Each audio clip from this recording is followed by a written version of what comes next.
Hi, I'm John Cangelosi, former MLB player here at Cangelosi Baseball, here to discuss pro tips on leadoffs at third base, okay? First of all, again, I'll talk a little bit about myself and how I apply myself at third base. Make sure you know the situations. Make sure you know where your infielders are playing. Make sure you know where the outfielders are playing every single pitch, okay? And before you even get a leadoff, my whole mentality was every single pitch, I'm anticipating the ball in the dirt. I'm trying to maximize my lead at third base as well. In that case, with every base that I ever went to, I always try to maximize my lead. It's a game of inches. So every base that I was trying to get to, I try to decrease the time and effort to that base. Okay, with that being said, here's my leadoff. First thing that you got to do, make sure that you're in foul territory, okay? If you're in fair territory and you get hit by the baseball, you're out. So make sure, again, I always like being a little bit more out here, but for youth baseball, a good 1.5 feet, 2 feet, you're good, okay?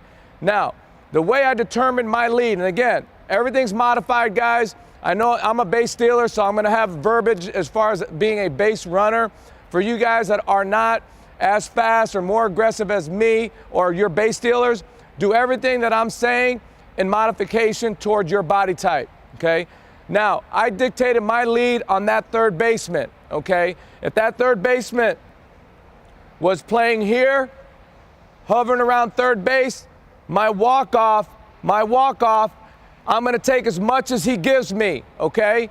And then from there, then I would go into my walking lead, okay? Another example, now you get these third basemen, so you might have your third or fourth hitter up, or maybe a third baseman that's lazy, and he's way off the bag. Well, if he's 15, 20 feet off the base, well, you know what? That's gonna be my lead. So here it is. He's way back there. I could look at him and I could look at the third baseman, and I got help from my third base coach. So he's all the way over there. Now I just made up 4 feet. If he's gonna play back there, I'm making my real estate up right here. Just in case there is a pass ball, I'm closer to home plate. So again, base runners, don't get lazy with just getting off here and when a third baseman's back there. Now, when I teach being aggressive this way, I want to make sure that you're aggressive back, because the thing is, I don't want them putting a play on you. So here we go. I'm going to talk about the lead. You walk off, okay? Foul territory, okay? Let's say he's 10 feet off. Here I am. Now, everything's based on tempo of the pitcher. You could get drills that you can do in batting practice. Get in sequence with your pitching coach, okay? When he's throwing batting practice. You're in this position, again, nice and upright. I see a lot of kids like down here, all this tension, and, hey, guys, just relax, like you're walking in school. Just chill out. Right here like this. Now the pitcher starts his delivery. That's when you start walking. And the other thing that I see wrong, I'll do it right, and I'll show you what I see wrong. When you start walking, it's an aggressive walk.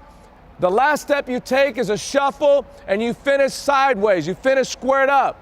Again, you're here, you walk, and as soon as that ball's getting ready to be hit or caught or through the strike zone, you should be squared up to be able to go to home or third, okay? Very important. The thing that you guys got to work on is the tempo and timing of when you land, so you're not dead weight at point of contact. It's all about tempo and it's all about timing. So make sure you get your practice during batting practice and take pride in it, okay? Now I'm going to talk a little bit about how to get back to the bag, okay? A lot of times, before I talk about that, catchers look for this, guys. A tip for you guys.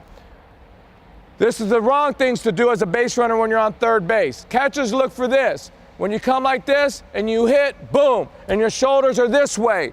Where's third base, guys? Back that way. So your catchers are paying attention to where you land. If you land like this, all he's got to do is throw one right at your face, and all you're going to do is go down. You're not going to be able to get back. So the proper way of getting back with your leads at third, okay, you're in this position here. You get your walk off, you shuffle, bam, nothing happens. Make eye contact with him, boom, aggressive, back in the baseline, just in case they do put a play on. Take it in the back, no worries. And more importantly, if they do put a play on, boom, and you're coming here, make eye contact with that third baseman.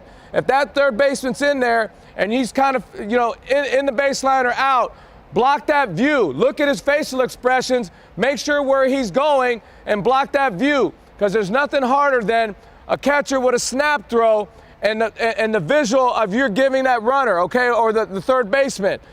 If he can't see it, he might miss it, okay? Or more importantly, take one in the back. The other thing is, if you get down too early or come back outside the baseline, you're given free rein for that throw, okay? So for me, I try to stay up as long as possible and then slide late as possible. You know what I mean? Be careful with your arms, but for me, I'd rather have taken it in the back or obstruct the view, and that way maybe he throws it in the outfield and I end up scoring.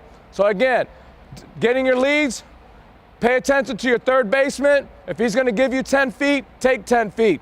Plays by the bag, your lead is big as what he's giving you, okay? Whatever he allows you. Other than that, finish squared up, point of contact, and then when you come back, come in the baseline and make sure you stay upright, block the obstruction of the view of the third baseman, and go from there. You're aggressive at home, I want you aggressive back, and make sure that you make eye contact with that catcher, and make sure that you're letting him know that you're paying attention, okay? Again, that's John Cangelosi with Pro Tips.